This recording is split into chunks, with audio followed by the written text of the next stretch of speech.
Dear friend, picture this. You're watching your favorite show, and just when things are getting proper juicy, your Wi-Fi suddenly drops out. You spiral into a rage, swearing at the router, yelling, "Come on!" at the screen, furiously restarting the modem, convinced it's the internet's fault. Then you realize your direct debit bounced because you didn't have quite enough in your account that day. So yeah, the Wi-Fi dropping out wasn't the problem. Sorry for swearing at you, router. It was the symptom. We focus on the outage because it's loud and annoying. And we do the same with ourselves all the time.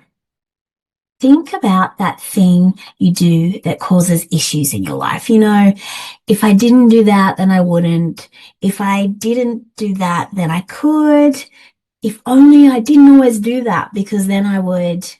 We all have habits, reactions, and little vices that trip us up.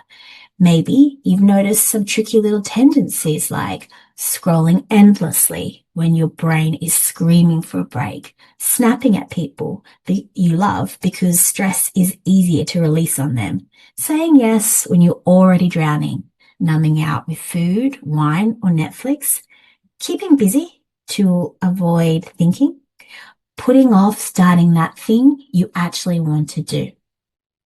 And why?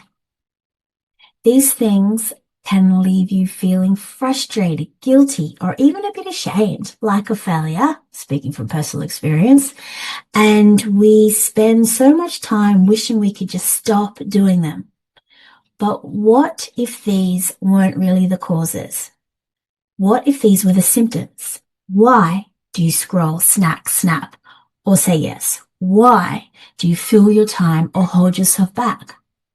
Maybe you're avoiding feeling uncomfortable. Maybe you're craving someone to notice you.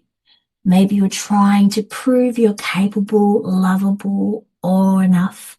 Maybe you just don't want to face the crap inside. No shame here. You're human. This is what humans do. But real growth can happen when you stop cursing the Wi-Fi and start checking what's causing the disconnect. And don't worry, I'm not talking about fixing anything. I'm talking about noticing what's really going on. Because the more we understand ourselves, the more power we have to respond intentionally rather than react on autopilot, to make choices that feel aligned with who we are, to move through life with a little more ease and intention.